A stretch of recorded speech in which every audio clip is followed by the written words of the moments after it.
Welcome to the Elly Twineyo show.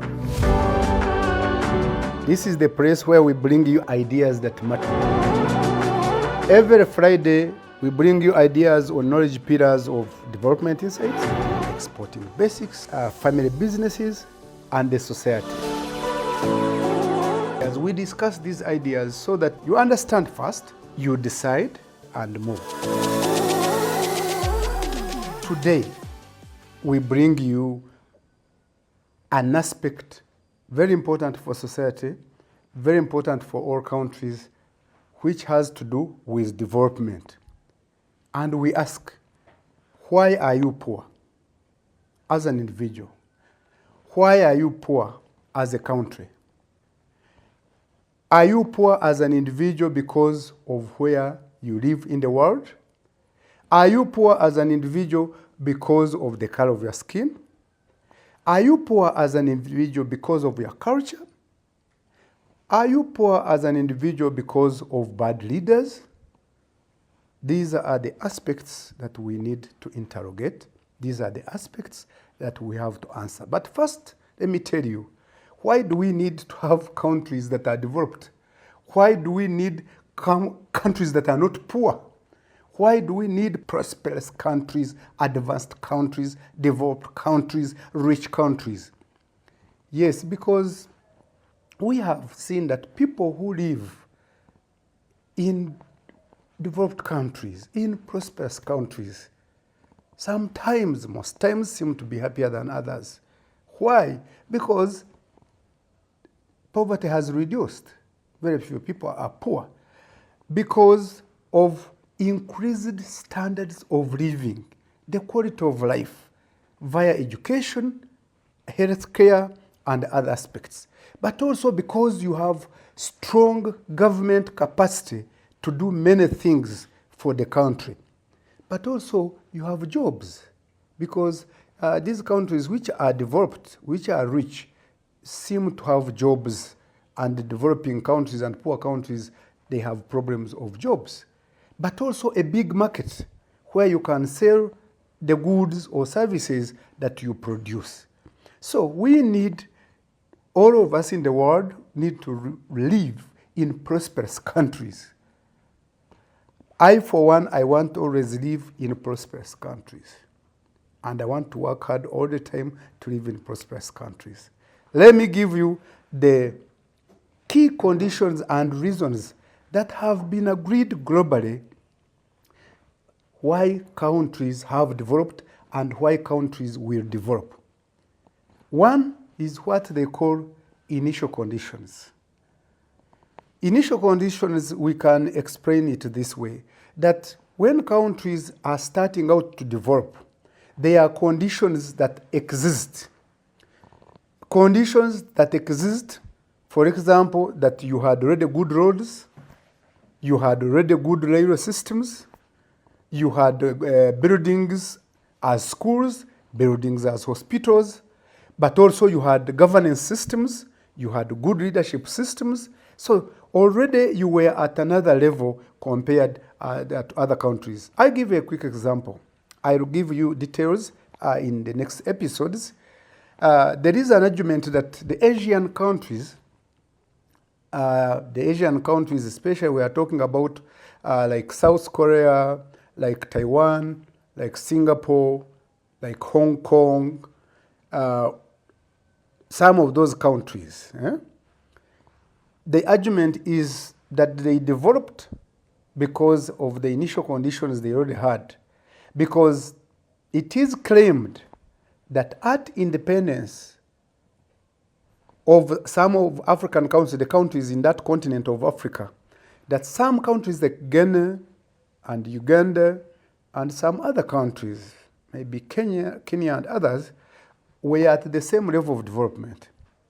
But these countries, as we talk, are now advanced. So there has been an argument. What happened? These countries were at the same level of development, but do we look at the initial conditions? What were the initial conditions in these countries in Asia and in Africa? Another important aspect that we look at, and this is a big debate.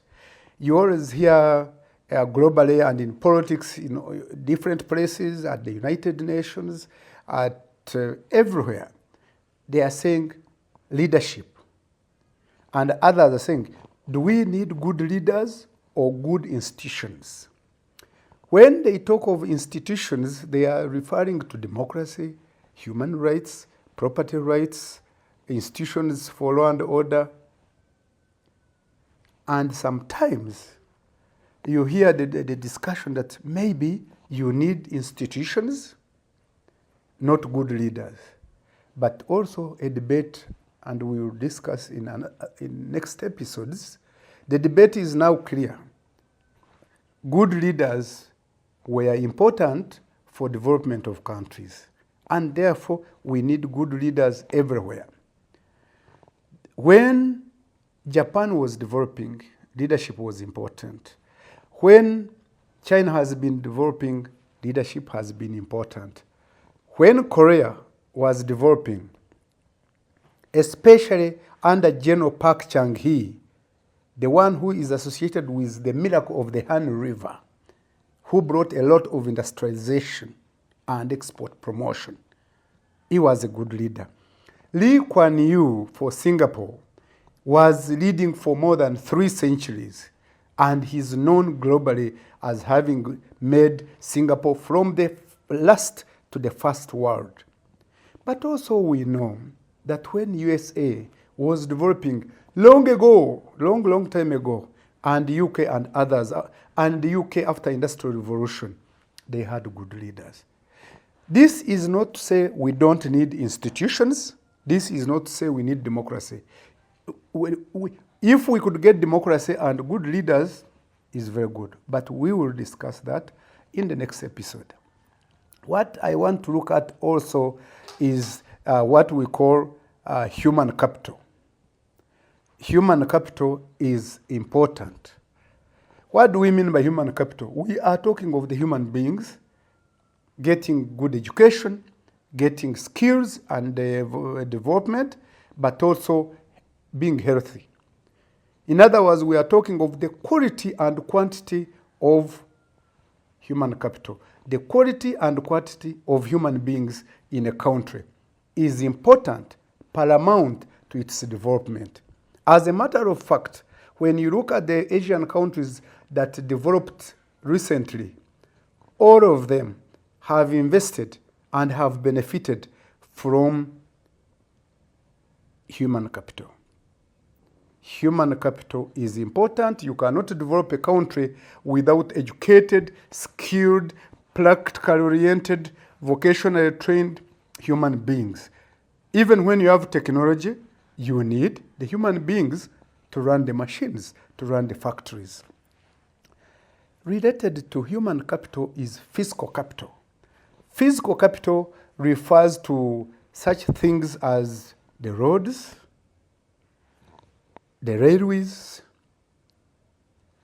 power and power stations, the buildings that we can use even as offices, the factories that we can use and have and install our machines and run industries, because you need physical capital as you develop. Yes, we know that as countries, some countries have reached a higher level, they are getting a lot of money from services. But the history of development has been, for example, that a lot of manufacturing has taken place and there were exports. How would you manage that? You needed good roads, you needed good railway systems, but also you needed factories. And in human capital, the human being was supporting machines.